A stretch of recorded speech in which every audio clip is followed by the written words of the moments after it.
Hey everybody! So today we're going to be replacing the screen on a DELL Inspiron 15 model 5558. So the first thing you're going to want to do when shopping for parts is to double check that you have the right one.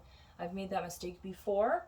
You want to make sure that you have the correct resolution. So there is a high def version and a full high def version, two different resolutions. So double check that you have the right one. And then there's going to be two different pin sizes. There's going to be 30 pin and 40 pin. The 30 pin one is the one you want if you have a non-touch screen. The 40 pin is for the touch screen. And then there's a choice between glossy and matte. That's fully your choice. This time I went with a matte version just for fun. All right, so once you have your part, make sure your computer is powered off. And then when it is off, you have 3 steps. Very simple to do. I would say beginner level. You just want to make sure that you are patient and you are gentle when you're doing this because you could mess some things up. So grab a hold of your pick. If you have one, you can buy these online.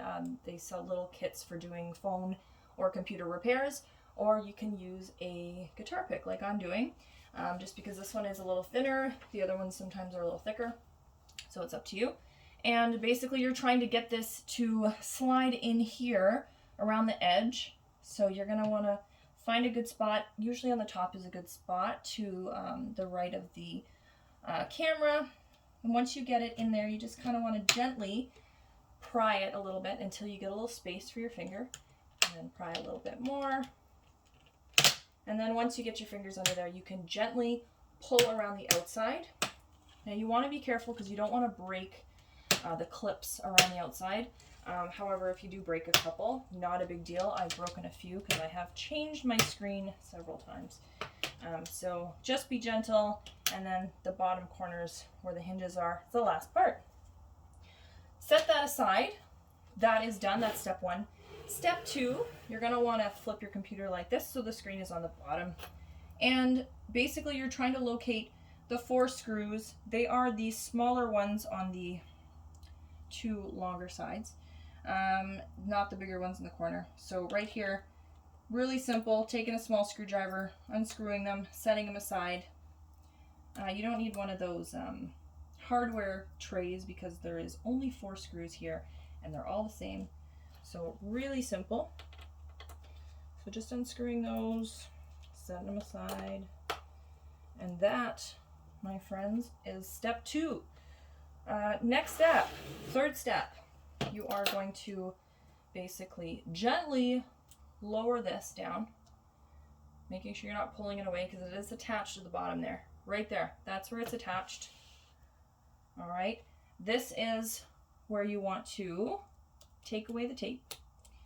All right, and then underneath here, it may be a little hard to see, but there is a metal bracket that goes around it. You want to pull that up, and once you've lifted it up, then you can slide the pin out. Now, don't be prying it up. That's going to bend it. It's going to break it. You're going to need a new cable. That's a whole other repair. So you're going to want to slide it back, and once it's out, your screen is now free. You can set that aside, do what you want with it, and then that's where the new screen comes in. So you're going to flip it around, basically set it exactly where it was before. You're going to go backwards from here and you're going to do all the steps. So now we are sliding the pin in very gently. Make sure it's all the way in and it's snug, all right, or else it's not going to work. And then you're pushing that little bar down, and maybe grab your screwdriver or another tool, or even your pick, to kind of press around just to make sure it is snug. That's just holding the clip in there. And then a secondary measure would be sticking that tape on.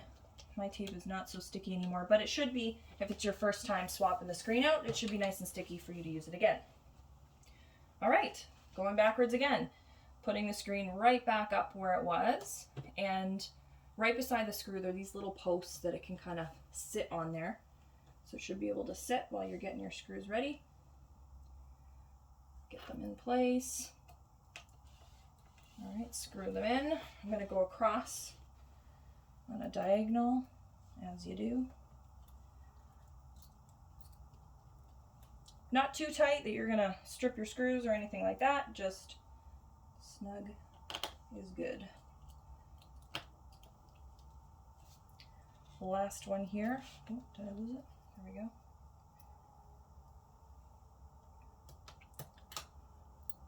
All right, there you go. And since this is a super easy repair, I guess you can guess what comes next. We're putting the tray back, or the frame back on. So you're gonna want to start by putting the hinge part down first, and then once that's sitting there, then you can kind of start with the top corners again, just so it's lined up good. And then you're just clicking them back in, kind of working your way down. There you go. And then the bottom has a few as well. I don't have too many left, but there you go. And then the final test, of course, would be powering it on. And then once you do that, you should see the display. Then you know it worked. All right, if it doesn't work, but the back is still illuminated, chances are you bought the wrong resolution. So double check that. Check all your specs before you order the part, or else it could be a little bit of a hassle for you to have to swap that out. But there you have it. So like I said, very easy to do. Beginner level, as long as you're patient and gentle. It's really awesome that you can go to laptopscreen.com and you can order these parts for around the $100 mark, and you can do it yourself. It's really not a big deal. I mean, we're usually paying $200-300 to a repair shop to do this, and that took me, what, under 10 minutes? All right, there you have it. Thanks, guys.